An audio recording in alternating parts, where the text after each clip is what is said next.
testing one two.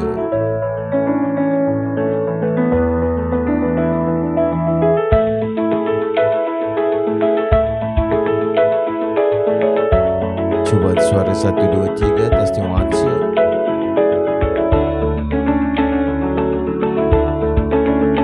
Coba suara 1 2 3 testing one two. Coba suara 1 2 3.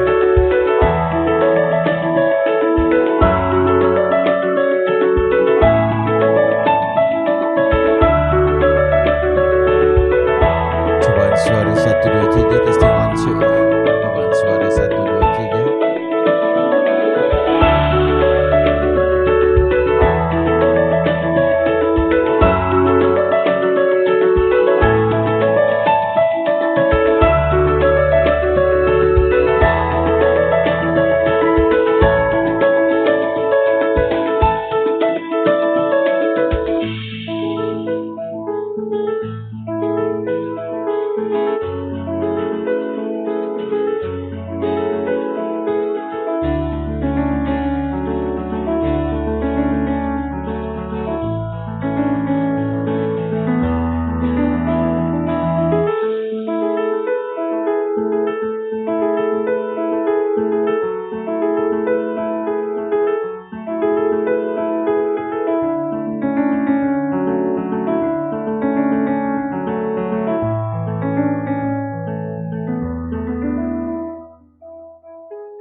pakai sementara.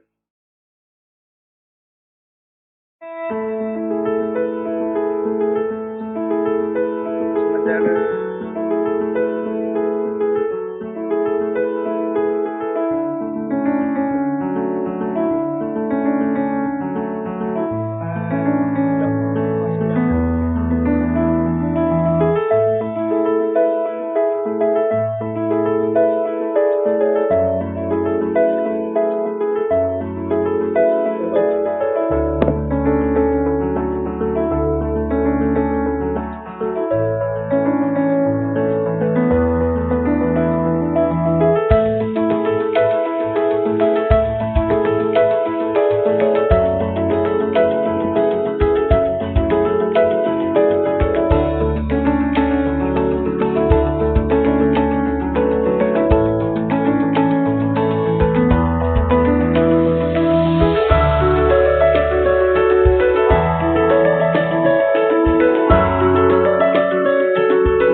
dia bukan bulat.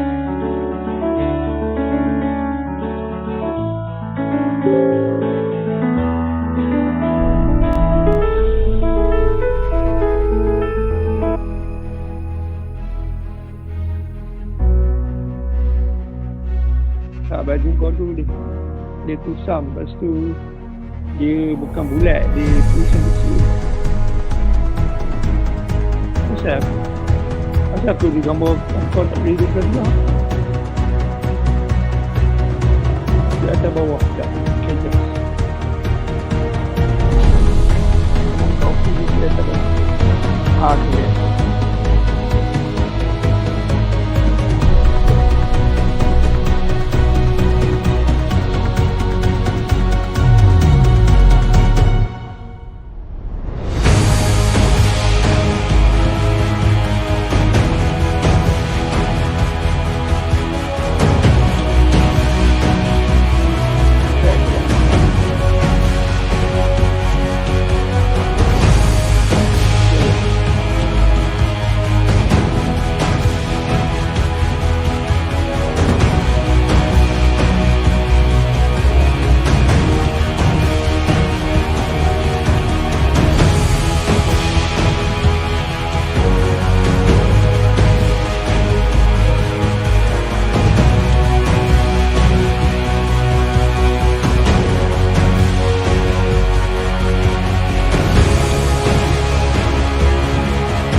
Okay aja sangat.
Berapa minit ni? Sekejap lagi yang lama sekarang.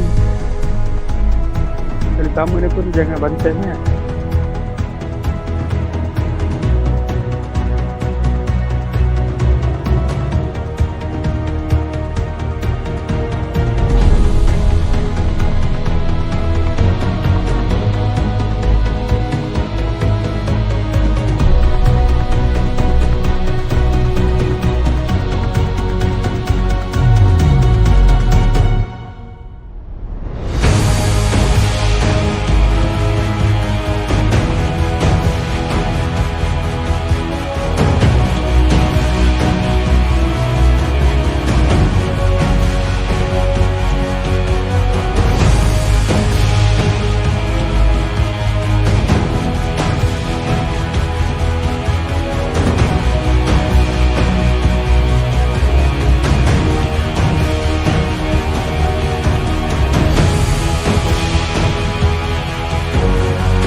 Ini dah banyak tajuk ni.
Masuk belakang suara pintu.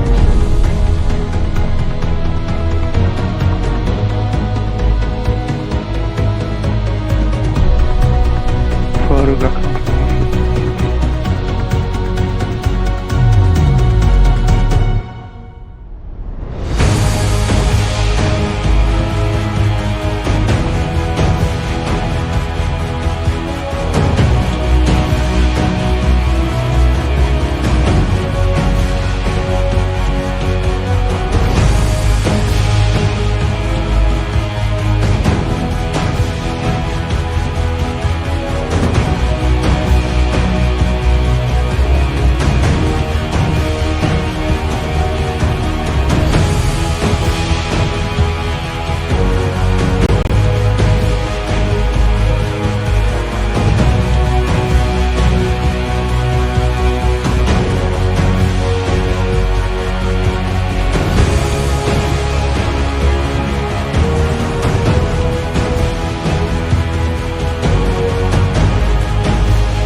Hai, Assalamualaikum warahmatullahi taala wabarakatuh. Salam sejahtera, salam kuantum. Terima kasih semua yang sudi menonton live kami pada hari ini. Hari ini kita akan bicara sesi bicara santai bersama Kuantum Baharul Karomah. Okey, bersama saya pada tengah hari ini insya-Allah iaitu GM Kamarul, seorang pengamal perawatan alternatif. Berpengalaman lebih kurang hampir 20 tahun dalam bidang rawatan alternatif lah. Okay. Baik, pada sesi kali ini kita akan membicarakan topik tentang tubuh fizik dan tubuh non-fizik. Okay. Tubuh fizik ni semua orang tahu, iaitu tubuh badan kita yang zahir ni. Tapi tubuh non-fizik yang kita akan bicarakan ialah tentang tubuh non-fizik.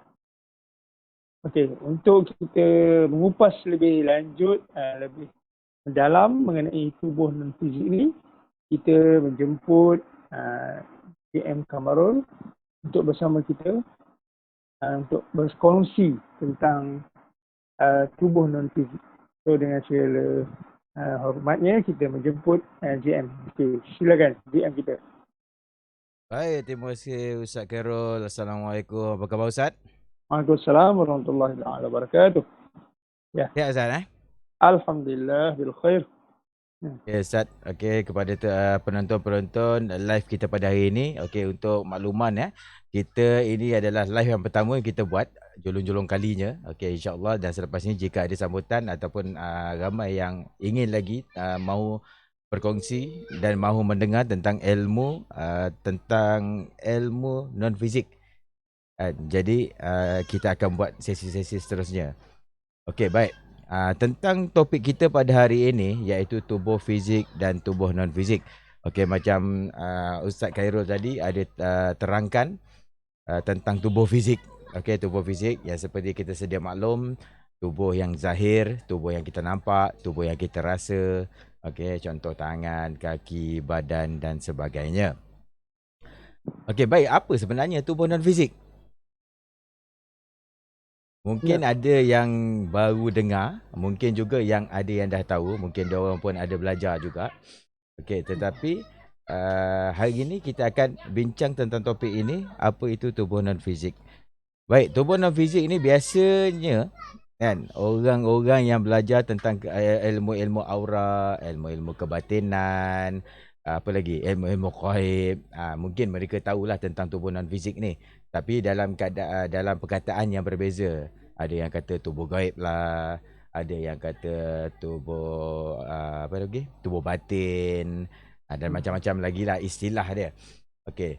Jadi sebenarnya dalam istilah non fizik, tubuh non fizik adalah tubuh yang boleh dikatakan tubuh fotokopi manusia.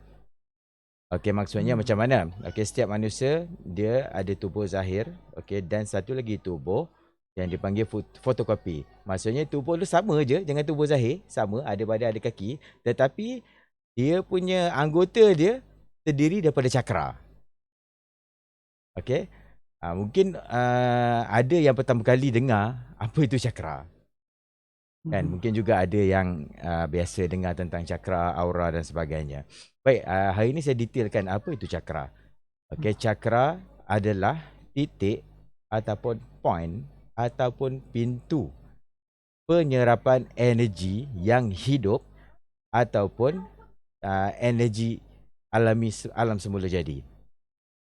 Jadi maksudnya kalau dikatakan tubuh non fizik adalah terdiri daripada cakra, yang mana cakra ini kerja dia mengabsorb energi.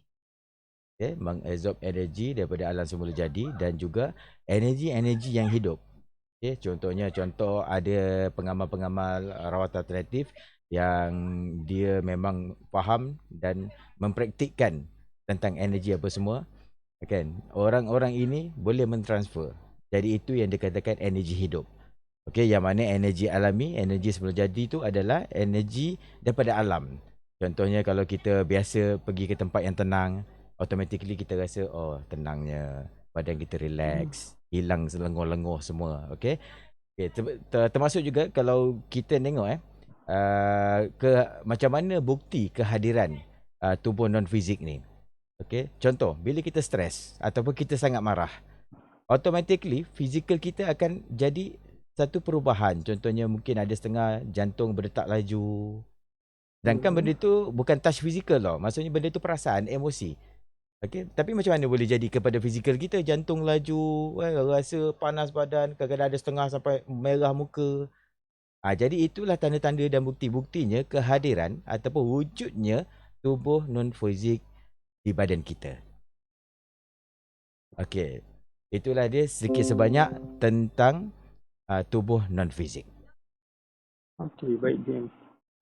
Saya tanya, adakah yang dikatakan tubuh bioplasmik ni juga adakah termasuk dalam tubuh non fizik atau macam mana dia James? Okey, baik. Sebenarnya tubuh non fizik adalah bahasa umum. Okey, bahasa orang kata boleh dikatakan bahasa pasar lah, bahasa kebanyakan. Okey, yang mana dalam saintifiknya tubuh non fizik dipanggil bioplasmik. Okey, yang mana bio, kalau kita pecahkan perkataan tu, maksud dia, okey, kalau bio tu maksudnya hidup. Okey, plasmik ni adalah satu tingkatan dalam subjek. Contohnya, okey, ada udara, ada angin, ada air, lepas tu ada pepejal. Okey, jadi kalau plasmik tu adalah tingkatan subjek tingkat 4. Jadi maksudnya selepas air, selepas pepejal, sebelum pepejal dia akan panggil plasmik atau plasma. Kemudian baru pergi ke pepejal. Jadi itu yang dikatakan bioplasmik. Jadi sebenarnya bioplasmik dan tubuh non fizik adalah benda yang sama. Cuma bahasa fahaman. Jadi bahasa biasa kita, bahasa pasar kan, kita itu tubuh non fizik. Tetapi dalam bahasa istilah dia adalah bioplasma. Faham. Baik. Okey, saya nak tanya, apa kaitan tubuh non fizik ni dengan kehidupan harian kita? Kaitan tubuh non fizik ni dengan tubuh kita dan tubuh harian kita dengan harian kita lah. Apa kaitan dia sebenarnya? Baik, terima kasih Ustaz tentang soalan tu. Okey, dia macam ini Okey, apa kaitan tubuh non fizik kita ni dengan tubuh fizik dan juga kehidupan kita seharian. Okey. Seperti saya cakap tadi, contoh yang saya ambil dalam keadaan marah. Okey, dalam keadaan marah, jadi kita terjadi physical touch. Okey, iaitu dia letak laju jantung letaknya laju. Okey, ada sampai badan panas. Okey. Dan emosi dia sangat tak terkawal. Itu salah satu contoh yang paling senang untuk kita faham. Okey, maksudnya apa kaitan dia tubuh non fizik ni dengan tubuh fizik dan kehidupan seharian. Okay. Jadi kalau kita ambil yang paling senang lagi lah supaya kita lebih faham lagi apa itu tubuh fizik, apa itu tubuh non fizik. Okay, cuba kita ambil mata. Okay, mata adalah fizikalnya, tubuh fizik kita adalah organ kita iaitu mata. So, tubuh non fiziknya adalah penglihatan. Jadi maksudnya penglihatan adalah satu benda yang kita tak nampak tetapi dia ada. Begitu juga kehadirannya tubuh non fizik ataupun tubuh plasmik yang ada di diri kita. Memang kita tak tahu di manakah penglihatan tetapi memang kita nampak. Tetapi kita kena faham juga jika ada masalah kepada tubuh non fizik, maka ada kebarangkalian ataupun wajib akan berlaku masalah kepada fizikal. Okey, contoh saya cakap tadi pasal mata, fizikal adalah mata, tubuh fizik, non fizik ni adalah penglihatan. Tetapi jika penglihatannya tiada, organnya tak berfungsi. Dia tak boleh nampak, mungkin orang tu buta ataupun rabun macam saya pakai kacamata. Ustaz bersama pakai kacamata juga. Okey. Jadi sebenarnya ini adalah contoh-contoh kaitannya tubuh non fizik dan fizikal dan juga kehidupan manusia seharian. Okey, baik, saya buatkan satu senario dalam kehidupan seharian yang untuk mengkaitkan tentang tubuh non fizik, tubuh fizik dan juga kehidupan. Okey, apabila kita berada dalam keadaan situasi yang terkejut ataupun satu situasi yang macam mana nak cakap yang macam terkejut lah, paling senang terkejut. Okey, contohlah Okey. kita keluar rumah nampak ular. Baik Baik. okey, tubuh fizik kita dalam keadaan normal, tapi sebab daripada terkejut tadi, okey, dia menyebabkan kita jantung laju, lepas tu kita jadi macam gabra, menyebabkan kita sambil automatik fikir macam mana ni, ya Allah dekat depan aku ni.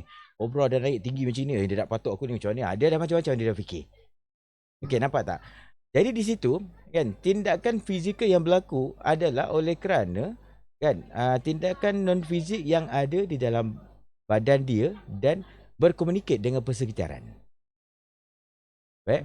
Contoh yang paling senang, emosi dia tadi, asbab emosi dia tadi menyebabkan fizikal dia menjadi merapu. Kelang kabut, ada yang takut, ada yang menjerit. Dia secara refleks. Jadi itu yang saya maksudkan tadi, tubuh non fizik sangat terkait dan sangat rapat dengan tubuh fizik dan juga kehidupan seharian. Sama juga dalam contohlah kita ambil contoh yang senang, senario kesenangan. Bila kita lapar, laparnya apa semua, okey, lepas tu bila kita dapat makan, contohlah kita masa tu nak makan pizza.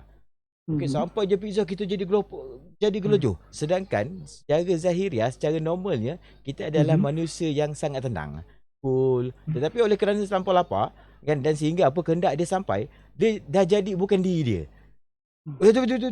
Aku yang makan, aku lapar ni apa? Makan dah macam hantu. Nampak tak? Nampak tak kaitan dia tubuh non fizik tadi kepada tubuh fizik dan kehidupan dia.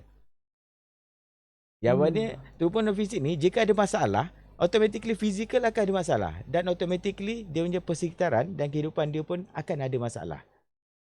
Boleh dikatakan gangguan lah macam itu. Tapi ini kita bukan kata gangguan jin ke ataupun gangguan makhluk astral, bukan. Tapi ini kita cerita tentang tubuh non fizik yang mana jika ada masalah kepada tubuh non fizik kita, ataupun kita ambil yang paling mudah, jika ada masalah kepada cakra-cakra kita, iaitu anggota-anggota tubuh non fizik kita, maka dia akan ada implikasi kepada tubuh fizik kita dan juga kehidupan kita. Dia macam gitu. Jadi itu untuk memudahkan, sebab tu saya buat senario. Jadi orang faham, oh ya ke macam ini, oh ini tubuh non fizik. Yes, itulah dia. Bermakna walaupun kita tengok tubuh zahir kita, tubuh fizikal kita ni kita nampak normal, tapi di segi hakikatnya apabila emosi kita yang mana kita tak nampak, benda yang emosi yang benda yang tak nampak, apabila ada masalah pada emosi, maknanya tubuh non fizik kita itu tetap akan menunjukkan ada masalah. Begitu. Okey, dia macam ini sebenarnya emosi adalah satu benda yang bukan fizikal. Okey, jadi apabila kita kata benda tu bukan fizik kan, automatically dia ada kaitan dengan tubuh non fizik. Sebab tu saya cakap tadi, apabila orang dalam keadaan stres pergi ke tempat yang tenang. Contohnya dia pergi tempat sungai, air terjun, ataupun orang tu suka shopping. Dia tengah stres dia keluar pergi shopping. Oh, tenang, dia lupa masalah. Nampak tak? Okey, jadi perasaan itu sendiri non fizik. Dia bukan satu benda bengkak ataupun apa. Dia cuma non fizik, jadi sangat terkait. Dia sangat terkait dengan sistem tubuh non fizik kita. Yang mana implikasi dia daripada kita stres tadi kan, menyebabkan kita akan lemau, kita akan macam gitu. Okey, tapi apabila dia pergi ke tempat-tempat yang ada energi positif. Okey, contohnya kalau dia tu minat kepada shopping, bagi dia shopping tu adalah positif untuk dia, sebab dia boleh lupakan benda-benda yang negatif, masalah dia yang dia fikir tadi. Jadi bila dia pergi automatically, oh segar, jom kita pergi shopping. Oh okey, lain kali aku pun tengah stres ni. Kan, kita pergi je. Then finally dia akan dia akan feel better. Dia akan lupa sekejap masalah dia. Itulah sebenarnya yang kita yang overlook sebenarnya. Kita ingat sebab tempat, sebab apa, tapi kita tak detail. Kan, macam mana padahal emosi je. Kan, macam mana kita boleh pergi ke satu tempat yang kita suka ataupun tempat yang menenangkan, dan dia akan efek kepada body kita, efek kepada tubuh fizikal kita. Jadi inilah tujuannya kita buat sesi ni, bicara santai ni. Okey, supaya orang lebih memahami tentang tubuh kita. Okey, sekarang majoriti manusia yang ada di dunia ni lebih memfokuskan kepada tubuh fizik. Okey, so macam bila demam, pergi doktor, makan ubat. Kan benda tu fizikal. Ya. Tetapi jika dia tahu tentang ilmu non-fizik, ilmu tubuh non-fizik, maka dia boleh merawat keadaan itu kan tanpa memakan ubat. Sebabnya apa saya cakap tadi, apabila tubuh non-fizik problem, automatically physical akan problem. Apabila tubuh non-fizik itu bermasalah, automatically kehidupan dia akan jadi masalah. Dia macam itu. Jadi di situ pun kita boleh nampak. Sebab tu kadang-kadang ada setengah-setengah orang dia kata, asal muka kau tak seri lah. Asal lah muka kau ni monyok lah. Muka kau ni macam ada masalah lah. Kenapa daripada muka? Kenapa? Ya, jadi itulah yang kata implikasi ataupun efek daripada tubuh non-fizik yang ada masalah sehingga menyebabkan fizikal, padahal tak ada apa pun, bukannya ke report ke apa, tak ada, tapi orang boleh tengok kan, dia boleh kata asal kau ni macam ada masalah aja apa semua. Nampak tak dia tu apa, dia punya besarnya implikasi tentang tubuh non-fizik. Dia macam gitu. Jadi tu tujuan sesi bicara santai ni, kita santai-santai kita sembang tentang ilmu. Kan, ilmu tentang tubuh non-fizik. Okey, sebab kepakaran saya selama ini memang saya lebih kepada ilmu tubuh non-fizik.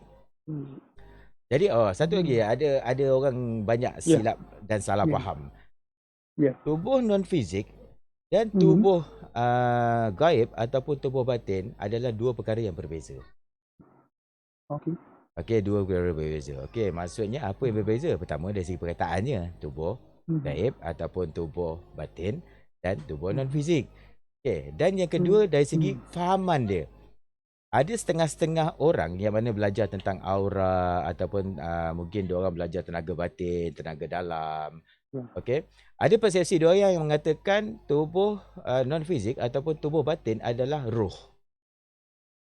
Jadi kalau roh tu tenang, maka tubuh dia akan lebih sihat dan lebih apa semua. Itu dia punya fahaman dia orang. Okey. Ada juga yang mengatakan tubuh non-fizik ataupun tubuh gaib ni adalah melibatkan satu orang kata, ada setengah kata korin. Okey, jadi macam-macam fahaman. Okey, jadi itu tujuan kita adakan fahaman ini supaya benda ni adalah fakta. Yang mana benda tu memang dikaji oleh sains dan alhamdulillah benda tu tidak orang kata syirik ke apa ke, tak ada. Sebab kita tak ada melibatkan apa. Dia sangat-sangat ilmu sains. Okey, jadi sebenarnya kalau kita nak tahu tentang bioplasmik ataupun cakra ni semua, awal-awal dulu benda ni dah dipakai oleh orang-orang timur. Orang timur, orang timur termasuk dengan Arab, termasuk juga dengan Asia, benua Asia, India dan sebagainya. Okey. Di masa itu orang-orang barat kan masih tak percaya tentang benda ni. Dia kata mana ada, come on lah, ini fizikal lah, zahir lah, apa ada semualah. Kan kalau potong nampak jantung, mana ada cakra. Okey. Tetapi oleh kerana kehebatan diorang, kecerdikan diorang untuk mencipta satu-satu teknologi baru, sehingga diorang mencipta satu mesin kan untuk mendeteksi ataupun untuk memvisualkan, untuk menampakkan di mana tubuh non-fizik. Sehingga itulah baru orang-orang barat percaya dan sehingga sekarang orang barat mengambil alih. Sedangkan itu adalah ilmu orang-orang timur. Macam itu. Okey. Satu lagi pula. Ya, sorry Jem. Maksudnya dengan teknologi yang ada sekarang ni, maknanya kita dah boleh membuktikan dengan teknologi yang ada untuk melihat tubuh non-fizik. Begitu dia. Betul. Sebab apa, diorang ada mencipta mesin-mesin untuk mendetek kehadiran energi itu. Kan, jadi sebab tu energi tu dia dah ada kod dia. Warna ni apa, warna ni cakra apa, warna ni cakra apa. Lepas tu warna ini auranya tebal mana dan sebagainya, macam gitu. Selepas itu baru barat yang ambil alih. Bila ambil alih, dia orang declare dia orang punya. Okey, dia orang declare dia orang punya. Okey, satu lagi ada orang kata, ni cakra ni bukan ajaran Hindu ke? Bukan ajaran Buddha ke? Sebenarnya tak. Sebenarnya dia adalah satu ilmiah yang mana di masa itu orang Islam pun ada pakai, orang Hindu pun ada pakai, orang India pun ada pakai. Tetapi di masa itu dia orang tak ada orang kata buat style orang barat ni tau. Dia buat silibus dan sebagainya. Jadi di masa itu contohnya ada dia orang gunakan dalam ritual untuk ibadah dia orang.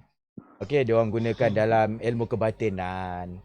Juga dia orang gunakan dalam kesihatan. Sebelum Barat ambil alih.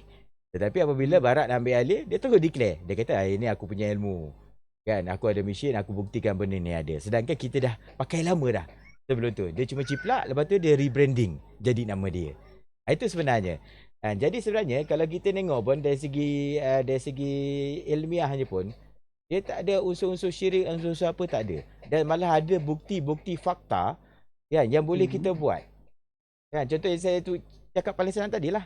Kan, apa beza, apa dia tubuh fizik dan tubuh non fizik daripada mata kita. Kan, mata kita fizik kan, itu mata, tetapi non fiziknya adalah penglihatan. Jadi walaupun kita ada tubuh fizik, tapi kalau tubuh non fizik tak ada, kan, for nothing. Kehidupan kita gelap, tak nampak, tak ada apa. Itulah dia punya kait rapatnya tubuh fizik dan tubuh non fizik. Dan sebenarnya memang mustahil untuk dipisahkan tubuh fizik dan tubuh non fizik ni. Kalau pisah maksudnya orang itu something wrong. Mesti ada masalah. Dia macam itu. Oh, maksud faham. Okey, GM, satu lagi soalan saya nak tanya. Tadi GM ada sebut tubuh non fizik, dia ada anggota ni. Baik. Okey. Tak silap saya ada yang dinamakan cakra. Mungkin GM boleh terangkan lagi sikit di situ. Sementara masa kita masih ada lagi. Okey, baik. Boleh, tak ada masalah. Kita pun masa mungkin ada 10 minit lagi kot. InsyaAllah. Okey, kepada penonton-penonton kepada penonton, kalau yang mana belum like, sila like, dan mana belum share, tolong share. Biar kita share sama-sama ilmu yang manfaat ini kepada kawan-kawan kita. Moga-moga itu tergolong daripada ibadah kita, insya-Allah. Okey, baik. Organ-organ yang ada di badan fizikal. Okey, tubuh fizik kita dah tahu dah sebab benda nampak. Okey, jadi apakah organ-organ yang ada di tubuh non fizik? Okey, saya dah terangkan daripada awal tadi, iaitu cakra. Cakra tu merujuk kepada adalah organ-organ tubuh non fizik. Okey, yang mana kalau dikira keseluruhan cakra yang ada pada tubuh manusia, sebenarnya dia ada 365 cakra. Sangat banyak. Kalau ikutkan macam bilangan tahun lah. Okey, tapi di antara itu ada 7 cakra yang major. Maksudnya cakra utama. Yang itu sebenarnya yang kita perlu tahu. Yang mana yang 365 itu benda tu sekadar optional. Tahu lagi bagus, tak tahu pun tak ada masalah. Tetapi yang penting adalah 7 cakra utama tadi. Okey, apa dia cakra tu? Okey, cakra yang pertama, okey, dia punya kiraan dia daripada bawah ke atas. Okey, saya mulakan daripada bawah. Cakra yang pertama adalah cakra berwarna merah yang dipanggil cakra akar atau cakra dasar.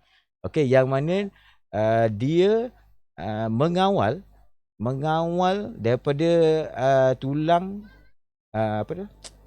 tulang ekor kita. Okey, tulang ekor kita ke bawah. Okey, secara fiziknya. Okey, tulang ekor ke bawah. Okey, cakra nombor 2 adalah cakra seks. Okey, cakra seks berwarna oranye. Okey, dan cakra seks ni adalah mengawal sistem organ seks kita dan juga sistem seks kita. Okey, begitu juga seterusnya. Selepas seks adalah cakra pusat. Okey, cakra pusat terletak di pusat manusia. Okey, pusat manusia yang dikodkan kepada warna kuning. Okey, jadi yang mana cakra pusat ini organ yang terlibat, organ fizikal yang terlibat adalah organ-organ yang berada di bawah jantung ke bawah. Maksudnya perut kita, limpa kita, apa lagi? Bukan hati bukan. Perut, limpa, usus, sistem pencernaan, itu berada di cakra pusat iaitu warna kuning. Okey, seterusnya adalah cakra jantung, iaitu kedudukannya betul-betul dekat poin ulu hati kita. Okey, yang mana dikodkan kepada warna hijau. Okey, jadi cakra ini merujuk kepada sistem dan organ yang berada di kawasan dada kita. Okey, termasuk hati, paru-paru, jantung, limfa, pankreas dan sebagainya. Okey, seterusnya kita pergi cakra seterusnya adalah cakra tenggorokan. Okey, tenggorokan kod dia adalah biru muda ataupun ada setengah panggil turquoise. Okey, setengah panggil turquoise. Okey, biru muda ini dia mengawal anggota fizik kita bahagian leher. Iaitu kita punya trakea, kita punya esophagus, kita punya thyroid, okey, kita punya peti suara, saluran pencernaan dan sebagainya. Okey. Okey, dan seterusnya adalah cakra yang keenam iaitu cakra ajna. Yang ini memang orang selalu tahu. Dia kata ini mata ketiga ataupun sixth sense, panca indera keenam.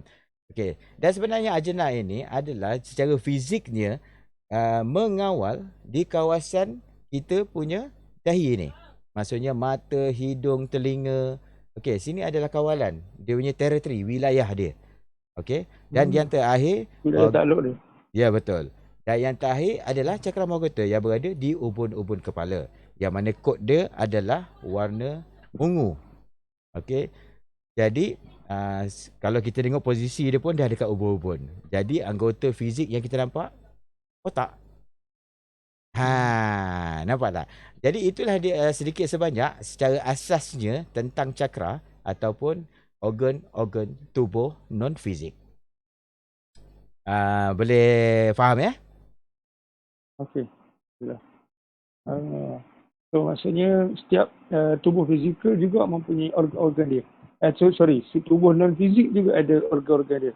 Maknanya Ya, tubuh fizikal ni kita ada organ kita, 7 anggota sujud yang zahir contohnya. Begitu juga dengan non fizik, maknanya dia juga ada organ-organ dia yang khas, yang khusus lah. betul. Okey. Sebab tu kita cakap tadi tubuh fizik kan adalah fizikal, tubuh non fizik adalah fotokopi daripada tubuh fizik. Kan yang mana tubuh fizik kita ada anggota dan ada organ juga ada dekat tubuh fotokopi kita. Iaitu kan dia punya anggota ataupun apa dia panggil tadi? Anggota lah kan. Dia punya tubuh badan dia adalah cakra. Dia macam gitu. Jadi kita boleh simpan dalam otak kita, apa itu tubuh non fizik? Tubuh non fizik adalah tubuh fotokopi tubuh fizikal kita. Itu poin yang paling senang. Okey. Satu soalan. Adakah bila tubuh non fizik kita dalam keadaan yang seimbang ataupun sihat, maka dia akan memberi kesan yang besar kepada tubuh fizikal kita? Yes. Maaf. Okey, sekali lagi. Soalan saya, adakah tubuh non fizik kita apabila dia dalam keadaan stabil, dia akan memberi kesan yang besar pada fizikal kita? Sebab tadi macam kalau tubuh fizikal ada problem, maka dia akan efek pada tubuh non fizik pun automatik akan ada masalah. So kalau sekiranya tubuh non fizik kita dalam keadaan kondisi yang terbaik, so dari segi fizikal dia akan jadi lebih atas dan lebih sihat dan seterusnya. Okay. Macam ini cerita. Okey, tubuh non fizik yang akan menghasilkan tubuh fizik yang sihat. Di mana? Okey, contoh sebelum ni kita senario orang yang selalu bermasalah. Dia buat kerja tak jadi, lepas tu orang tak pandang dia ataupun kalau dia kan asyik masalah je, orang bully dia semua. Jadi itu ada punca tubuh non fizik dia yang bermasalah. Okey, jika orang dia betulkan keadaan dia, iaitu tubuh non fizik dia, insya-Allah segala masalah tu akan hilang. Dia akan lebih tenang, dia akan lebih berenergi dan insya-Allah automatically kehidupan dia akan meningkat lebih baik daripada sebelumnya. Dia macam tu. Okey, Ustaz Khairul, saya komen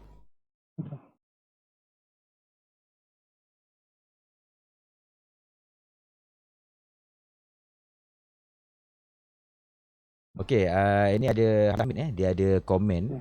Okey, dia kata mesin untuk detect cakra atau non fizik tersebar di mana adakah Malaysia dah cuba mesin ini? Okey, lebih kurang non fizik ialah psychology effect, betul ke? Okey. Terima kasih kepada komen puan ke cik ke tak tahu ni Hafizah Hamid Okey. Dia macam ini apabila dikatakan psychology effect itu adalah kita punya minda. Okey, yang mana tubuh non fizik adalah menyeluruh sebab dia adalah fotokopi. Ini tubuh fizik, yang ini tubuh non fizik. Apabila psikologi dia cuma sebahagian, dia sebahagian sahaja. Dia bukan satu benda psikologis. Dia bukannya kita bayangkan ataupun kita fikir apa subconscious mind ataupun conscious mind, bukan. Dia adalah memang fizikal, fizik tubuh tetapi fotokopi kita yang adalah tubuh fizik. Okey, yang mana daripada tubuh fizik ni keluar satu tubuh non fizik. Okey. Dia macam itu. Dia bukan masalah apa orang kata benda ni sekadar hayalan atau imajinasi, bukan. Sebab dengan imajinasi dia tak boleh efek kepada cakra. Dengan imajinasi dia tak boleh. Dia memang tak boleh. Dia kena ada knowledge tentang cakra, tentang tubuh non fizik, dan baru benda tu ada efek. So kita tak boleh nak kata oh ini cakra ni adalah psikologis punya efek je. Bukan. Dia bukan.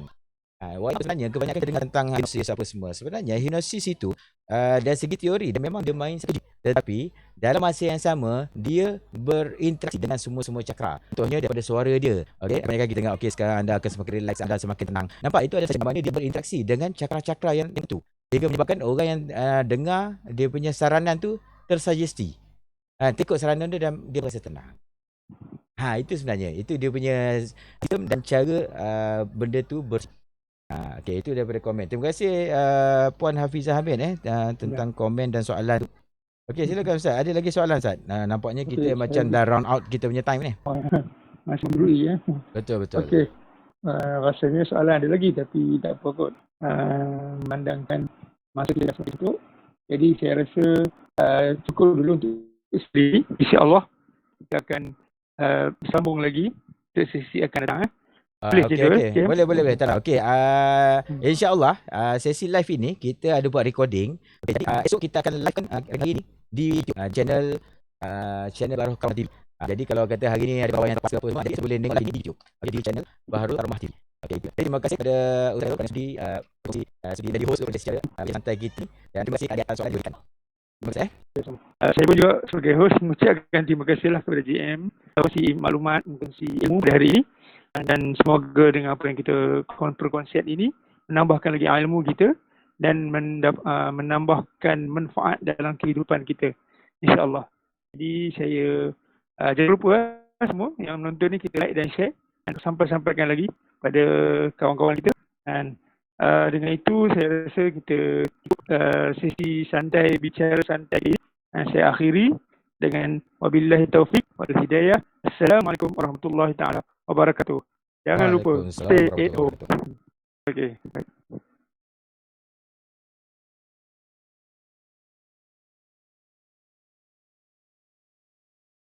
Okey, alhamdulillah settle.